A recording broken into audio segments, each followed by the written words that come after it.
often repeat myself, and the second time's a lie. I love you. I love you. See what I mean? I don't. And I do. And I'm not talking about a girl I might be kissing on. I'm talking about this world I'm blissing on and hating at the exact same time. See, life doesn't rhyme. It's bullets and wind chimes. It's lynchings and birthday parties. It's the rope that ties the noose and the rope that hangs the backyard swing. It's a boy about to take his life, and with a knife to his wrist, he's thinking of only two things: his father's fist and his mother's kiss, and he can't stop crying. It's wanting tonight to speak the most honest poem I've ever spoken in my life, not knowing if that poem should bring you closer to living or dying, because life doesn't rhyme.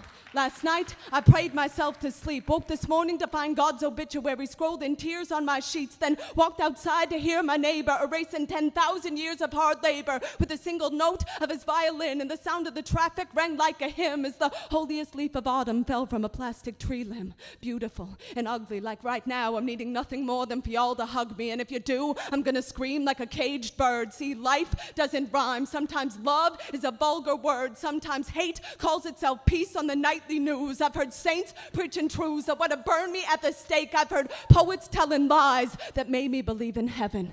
Sometimes I imagine Hitler at 7 years old, a paintbrush in his hand at school, thinking, what color should I paint my soul? Sometimes I remember myself with track marks on my tongue from shooting up convictions that would have hung innocent men from trees. Have you ever seen a mother falling to her knees the day her son dies in a war she voted for? Can you imagine how many gay teenage lives were saved the day Matthew Shepard died? Could there have been anything louder than the noise inside his father's head when he begged the jury, please don't take the lives of the men who turned my son's skull to powder? And I know nothing would make my family prouder than giving up everything I believe in. Still, nothing keeps me believing like the sound of my mother breathing. Life doesn't rhyme. It's tasted your rapist breath on the neck of a woman who loves you more than anyone has loved you before. Then feeling holy as Jesus beneath the hands of a one-night stand who's calling somebody else's name. It's you never feeling more greedy than when you're handing out dollars to the needy. It's my not eating meat for the last 7 years and seeing the kindest eyes I've ever seen in my life on the